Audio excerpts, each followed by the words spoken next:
Ms. Raynova, are you satisfied really with the current result of the summit so far? Well, in 2014, allies pledged to work towards increasing their defense spending to 2%. And at this special meeting, I believe we'll see a lot more progress on that. We'll see two topics being discussed: counter-terrorism and, of course, fairer burden sharing. And I believe this is going to be an important signal sent by the European allies to President Trump that they are addressing his concerns. Really? An important signal. Is it really going to be Mr. Baranowski?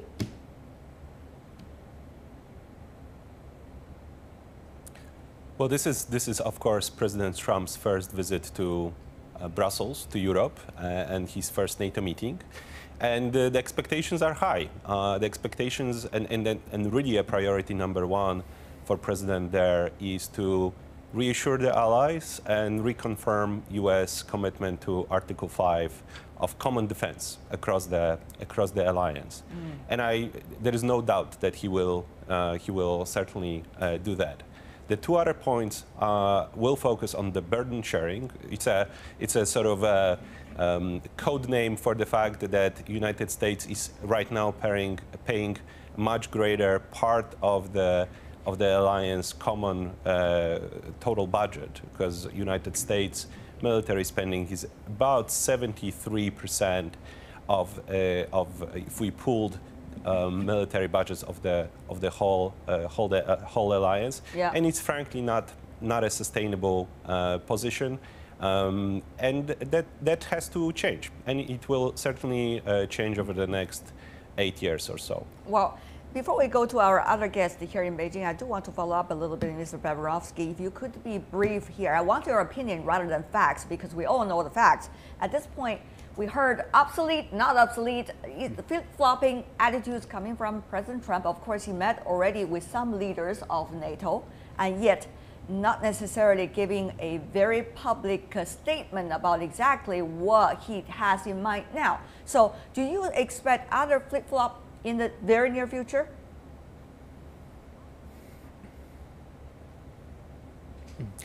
No, I don't expect any more changes. Okay. We like where we are, so NATO not obsolete. Okay. And you know, I'm tongue-in-cheek, I'm joking here a little bit, but this is of course the position of the President of the United States, but it's also very much the position of the entire administration, Congress, and the American people.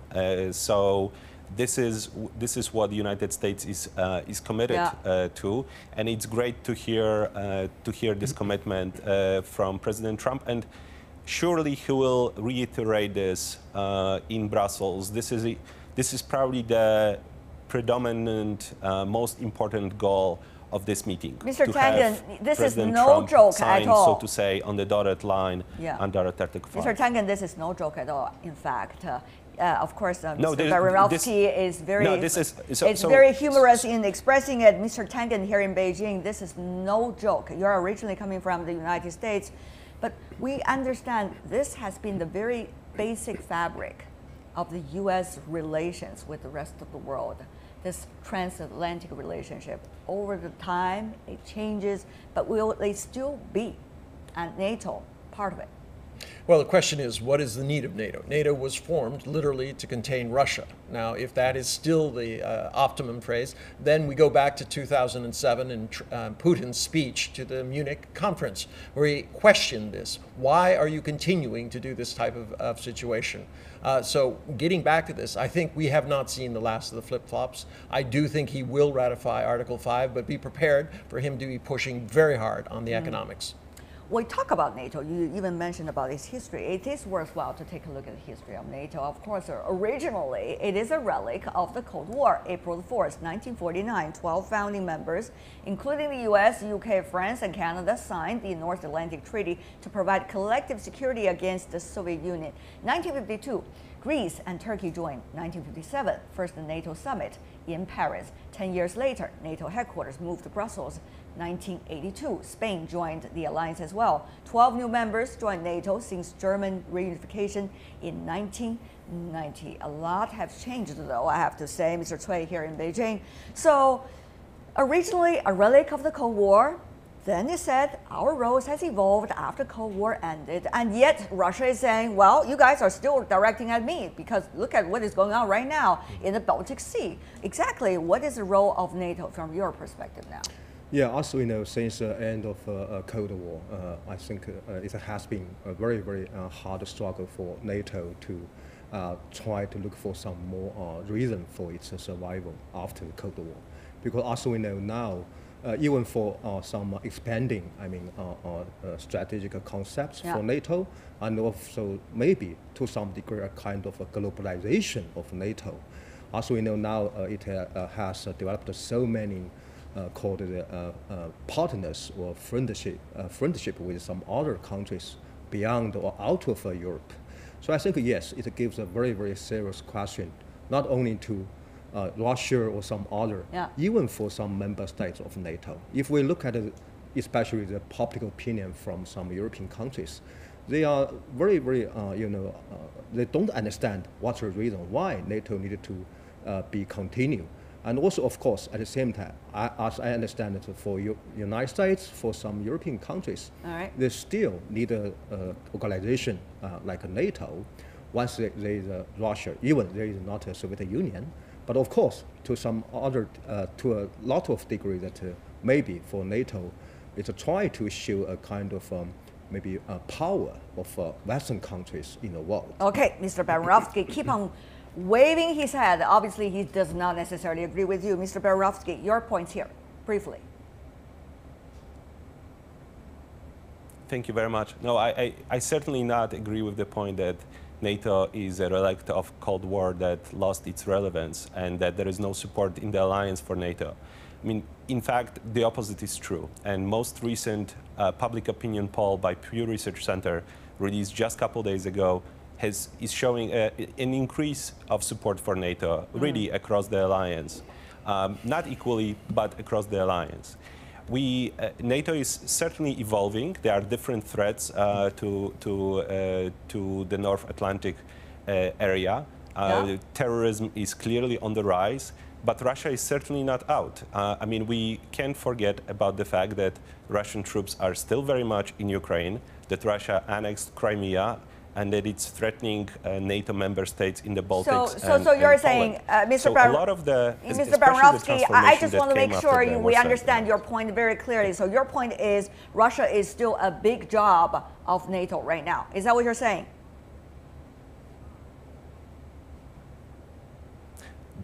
Yes, that's one of two big jobs. Very good. Let's go to Mr. Tangen. Yeah, but let's be clear about this. Okay, all right, let's go to Mr. Tangen. I understand the position of my colleague who's sitting in London representing Poland, and I think it is an asymmetrical in terms of threat. Poland obviously feels this a lot more than, let us say, France. So there's a real division in there. But clearly, Donald Trump is trying to refocus all of his efforts towards anti-terrorism. He's trying to recraft NATO in his own desires, and that is a shift away from Russia. We've already heard that he's had some disagreements about the position of NATO and Russia towards what he considers the main threat, which is terrorism. Very interesting there. I have to go to you, Ms. Raynova, for that very hard question. If you can, very clearly state your opinion. So what can be the role of NATO? It is supposed to be about common defense. We all understand that. That's the very fundamental principle of NATO. But then, will the common defense about whom and against whom? Is it about Russia mainly, or is it about the terrorism, or is it about any potential threat that yet members not know? What do you think, Ms. Raynova? NATO is trying to balance the threat perceptions of its member states. Clearly, there are differences. Yes, collective defense is the core principle, but we are also forgetting that NATO has taken up new responsibilities. It has been fighting international terrorism, not just recently, but since 2001. It has taken up responsibilities on the high seas, fighting piracy, And of course, we are seeing cyber warfare picking up more and more pace in the discussions since last year the alliance adopted a position and recognized it as a new front. So I don't think we should limit ourselves to saying that the alliance has one single purpose now. We just all agree that the alliance is evolving and is broadening its focus. I understand, Mr. Raynova, you just want to be diplomatic here. Well, maybe you want to be diplomatic here, but the thing is, you have to prioritize for any organization, for any country, and for any task. So what is the priority now for NATO? That is my question, Ms. Raynova. Well, this is something that we will see by the end of today. That's a smart answer, I have to say. Mr. Tangen, go ahead. The question is, do you want to be spending 2% of your GDP on trying to find what your relevancy is? And at this point, given the world economic situation, I think that's not the solution. All right, Mr. Baranowski, what about your colleagues' idea? By the end of the day, we will know, or you already know at this point, that all the politicians attending those meetings should also know your opinion. What is it? Look, NATO can walk and chew gum at the same time. We do not have to choose between protecting only from the threats from the east or only from the threats from the south and terrorism. In fact, this is not a diplo speech. This is the consensus that is present in the alliance for a long time. It's not only something that happened since Russia's annexation of Crimea. This was clear that we have to do both. Yes, President Trump is focused on an anti-terrorism operation, but at the same time, U.S. is placing a large number of troops in Poland to counter and to deter Russia. So U.S. is doing this at the same time. You can walk and chew the gum, so to say. Mr. Cui, well, the leaders, according to Mr. Baranowski, inside the NATO summit are chewing their guns and they were walking their talks. What about that? I mean, in the future, that priority choice that you see? Yeah, as I know, that now, yes, I understand the expectation from some European countries and also Don't from be diplomatic, some, Mr. Cui. None of the others are diplomatic, so go ahead, just say your opinion. So now the question is, just like the gentleman mentioned, that yes, now United States did some, position in Central and Eastern Europe, but we should not forget it from Obama administration, not from Trump administration.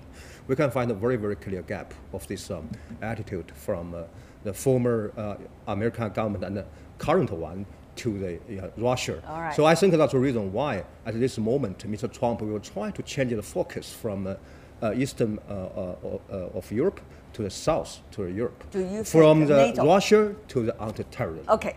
Do you think, though, Mr. Tangen, that the Washington bureaucracies will also share the same opinion as Mr. Cui just said about the President Trump? Meanwhile, the leaders of the other members of NATO would also share about that priority about so-called anti-ISIS with President Trump. That is exactly the focus, isn't it? And that is also the concerns, curiosity, and excitement of this summit. I know, but excitement is not necessarily a good thing in diplomacy. And quite frankly, what we have here is a very interesting move. NATO has directly signed on to going into the war against ISIS. Now, all 28 members have been in supporting roles of this anti-terrorism. But by having NATO do it, what happens if there is an incident with Russia? Then you have a situation where you have two powers colliding directly. I think this was an ill-timed and also ill-conceived idea to just put NATO at the front of this, because all you're doing is moving the battleground from Eastern Europe to the Middle East. Ms. Raynova, I know we all have different views, but the thing is, what are likely to be the factor that's going to finally have a say on the future of NATO? That is the most important thing. Is money necessarily going to be the factor? I mean, right now, Washington urging everybody to pay 2% of GDP. Please, you guys put in your gold here as well while you're doing the so-called common defense. Will that be achieved? If not achieved, will NATO still relevant to the U.S.? Meanwhile, or another choice, will U.S. rather will decide the overall agenda of NATO directly to the so-called anti-terrorism? NATO will remain relevant to the US simply because it is not just about projecting military power, it's about uniting Europe and the US around a common goal. And it is not just about a simple zero-sum game of interest, it's about values, and the alliance stands for those. Values, when it comes to the values, I have to cut you short, Ms. Raynova. That's exactly the point. Mr. Trump is saying, you know what, at least in his campaign, he doesn't care that much about the values. He cares about jobs, he cares about pragmatic relations. So, Mr. Baranowski, values still matter? Will that still be the fabric holding all the members of NATO together? Is the US already taking a very different path, let's just say, from the traditional Europe?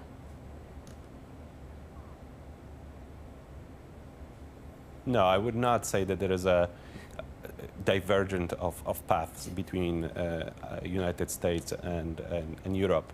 There is an element of, I won't hide that there is a lot of people in Europe who are looking at the campaign and first months of President Trump's administration with only with approval.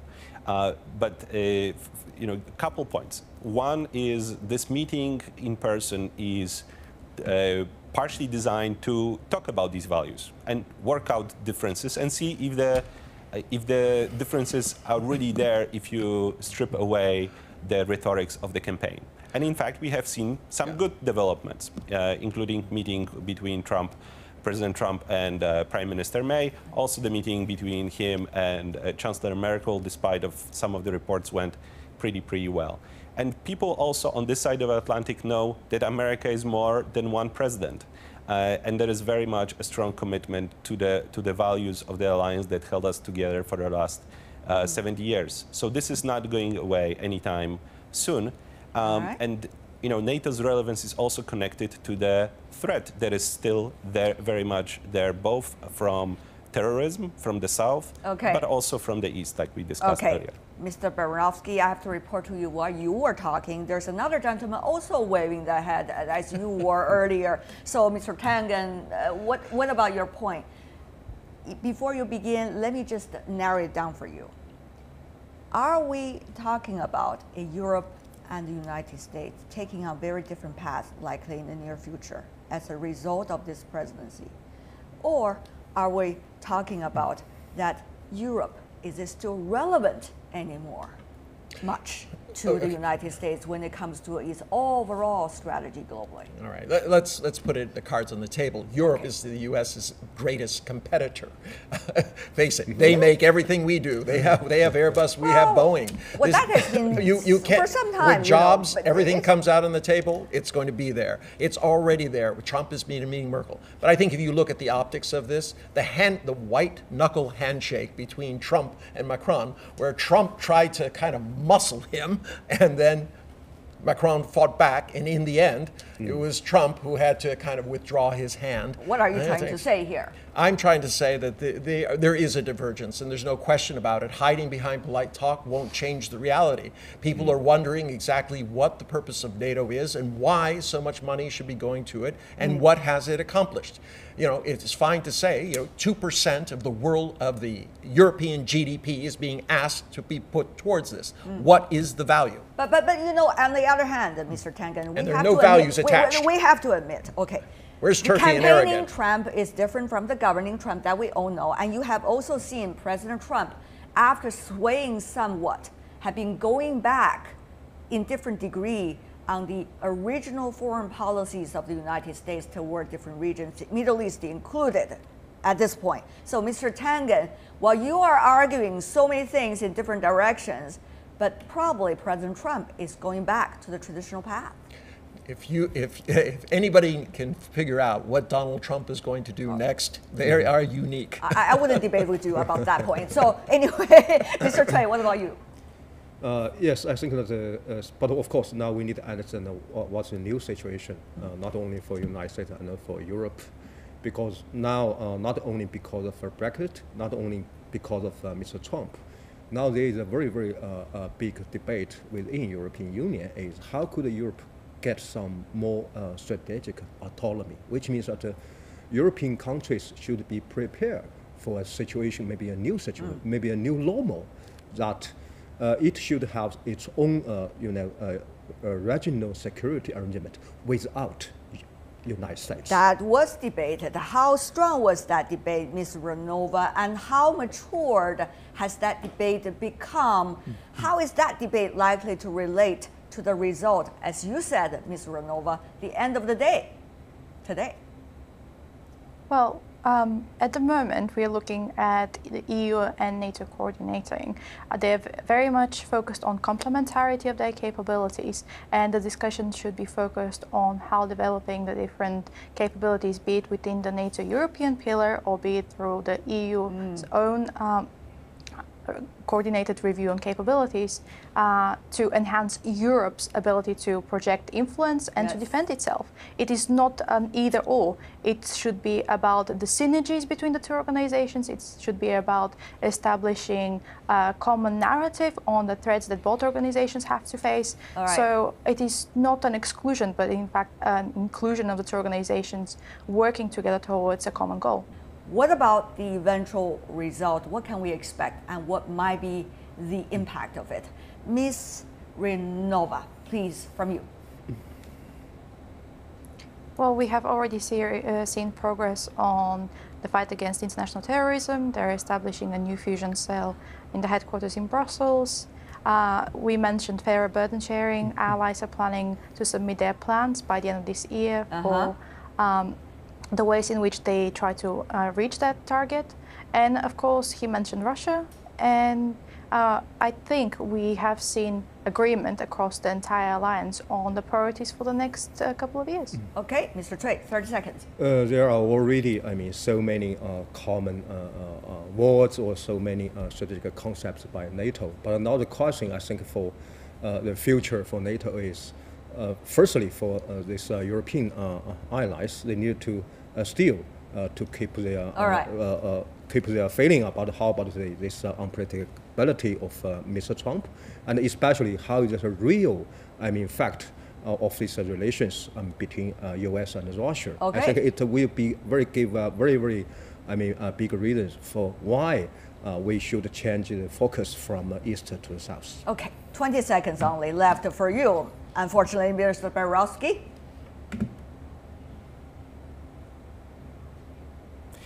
What we have just heard in this clip is perfectly a continuation of what the United States has been saying for the last 70 years, and shorter for the alliance. And that's fine, as long as we can stay on script for common defense and addressing both terrorism and threat from Russia. We are doing perfectly fine. All right, Mr. Tangen, final You'll never word. defeat ideology that fuels terrorism with guns. The only way you can do it with this stronger ideology, and this Donald Trump has said he's not interested in these types of values.